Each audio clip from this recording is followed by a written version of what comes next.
ઉપલેટા ભારત વિકાસ પરિષદની 20મી વાર્ષિક સાધારણ સભા યોજવામાં આવી।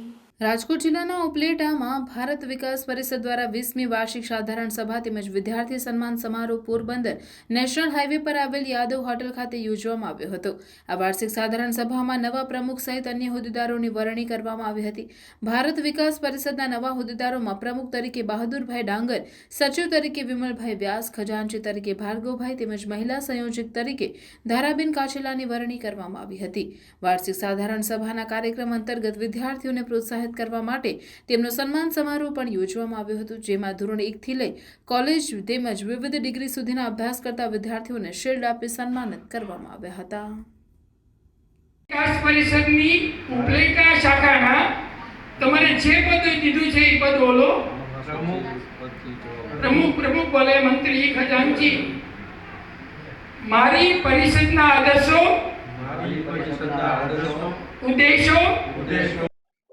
મારું નામ વિરલબેન પારેખ, હું સૌરાષ્ટ્ર કચ્છ પ્રાંતની અધ્યક્ષની જવાબદારી નિભાવું છું।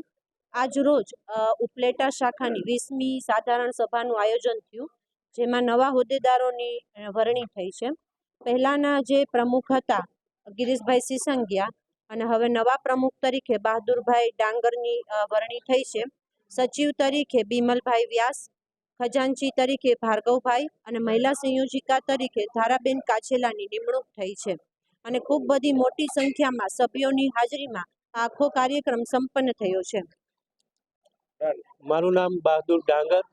આજરોજ રવિવારના યાદવ હોટલ ખાતે અમારી ભારત વિકાસ પરિષદ ઉપલેટા શાખાની વાર્ષિક સાધારણ સભા તેમજ વિદ્યાર્થીઓ જે પરિવારના સંતાનો છે તેમના માટેનો ઇનામ વિતરણ કાર્યક્રમ યોજાયેલ હતો।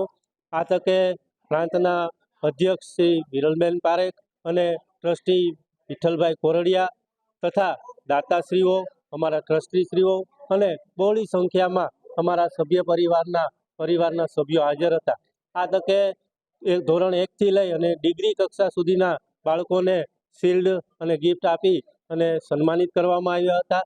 સાથે જ આવતા વર્ષ માટે મારી પ્રમુખ તરીકે અને મારી સાથે અમારી ટીમની નવી નિમણૂક કરવામાં આવી છે, જે અમારા ઉપર વિશ્વાસ મૂકેલો છે ટ્રસ્ટીશ્રીઓએ અને સભ્ય પરિવારો દ્વારા। અમે આવતા વર્ષોમાં અમારા જે આ 5 સૂત્રો છે તેમને સાર્થક કરવા માટે અને સમાજમાં રાષ્ટ્રભાવના અને ભારતીય સંસ્કૃતિને વધુમાં વધુ વિકસાવવા માટેના પ્રયત્નો કરતા રહીશું। એ જ ભારત માતા કી જય।